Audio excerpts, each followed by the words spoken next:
ಇನ್ನು ಪರಿಷತ್ನಲ್ಲಿ ಸಚಿವೆ ಲಕ್ಷ್ಮೀ ಹೆಬ್ಬಾಳ್ಕರ್ ಧಮಕಿ ಹಾಕಿದ್ದಾರೆ.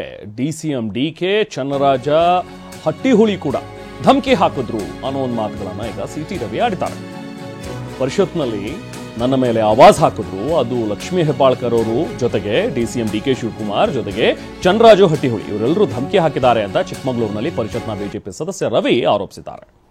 ಇಡೀ ರಾಜ್ಯ ನೋಡ್ತಾರೆ, ಒಬ್ಬ ಶಾಸಕರನ್ನ ನಡೆಸಿಕೊಂಡಂತಹ ರೀತಿ, ಪೊಲೀಸ್ ಇಲಾಖೆ ಇರ್ಬೋದು, ಕೆಲವೊಂದೊಂದು ಉಲ್ಲಂಘನೆ ಕೂಡ ಮಾಡಿರುವಂತದ್ದು, ಜೊತೆಗೆ ನೀವೇ ಹೇಳಿದಂಗೆ ರಾತ್ರಿ ಕಬ್ಬಿನ ಗದ್ದೆ, ಜಲ್ಲಿ ಕ್ರಷರ್, ಇದೆಲ್ಲದರ ಹಿಂದೆ ಏನಾದ್ರೂ ಈಗ ನೋಡಿ, ನಾನು ಲೈವ್ ಲೊಕೇಶನ್ ಶೇರ್ ಮಾಡಿದ್ದೆ ಅಂತ ನಿಮ್ಗೆ ಹೇಳಿದ್ದೀನಿ.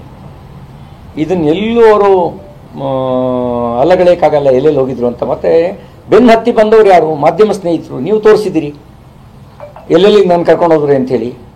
ಅದು ಸುಳ್ಳ? ಈಗ ನೀವು ಅವ್ರ ಹತ್ರ ಇರುವ ಸಾಕ್ಷ್ಯಾಧಾರಗಳನ್ನು ಕಂಪೇರ್ ಮಾಡಿ, ನೀವು ಸ್ವತಃ ಮಾಧ್ಯಮದವರು ಬಿತ್ತರಿಸಿದ ಸಾಕ್ಷ್ಯಾಧಾರಗಳನ್ನು ಕಂಪೇರ್ ಮಾಡಿ. ನಾನು ತಪ್ಪು ಮಾಡಿದರೆ ಆ ತಪ್ಪಿಗೆ ನ್ಯಾಯಾಂಗ ಶಿಕ್ಷೆ ಕೊಡಬೇಕು. ನನಗೆ ತಪ್ಪಿಗೆ ನ್ಯಾಯಾಂಗ ಶಿಕ್ಷೆ ಕೊಡಬೇಕು.